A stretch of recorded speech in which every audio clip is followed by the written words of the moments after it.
Tuloy-tuloy din ang paghahain ng Certificate of Candidacy sa mga lalawigan. Ito'y para naman po sa lokal at congressional elections sa susunod na taon. Nakatutok si Lay Alves. Animoy fiesta sa San Fernando, Pampanga nang ihain ni Mikey Arroyo ang Certificate of Candidacy ng nanay niyang si Congresswoman Gloria Macapagal Arroyo.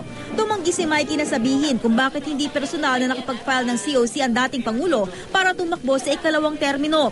Di pa malinaw kung sino ang makakalaban ng dating presidente sa ikalawang distrito ng Pampanga. Sa Ilocos Norte, target ding manungkulan sa ikalawang termino ni Congresswoman Imelda Marcos. Personal siyang naghain ng COC para kumandidatong muli sa 2nd District sa ilalim ng Kilusang Bagong Lipunan o KBL. Wala pang ibang lumalantad para tapatan ang kandidatura ng dating unang ginang. Naghain na rin kanina ng kanilang COCs ang mga re-electionist na sina Governor Amy Marcos at pinsang si Vice Governor Angelo Marcos Barba. Wala pa ring opisyal na makakatunggali ang dalawang kandidato.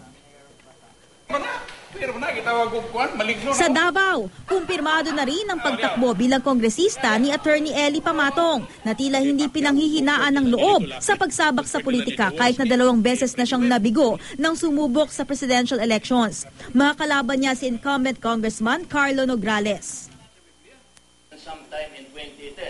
Si Leonard Alan Bigkas, kakandidato naman sa pagkagobernador ng Bukidnon. Si Bigkas ay nadadawit sa car smuggling.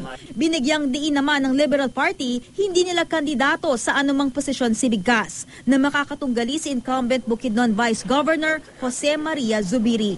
Lea Alves, Nakatutok, 24 Oras.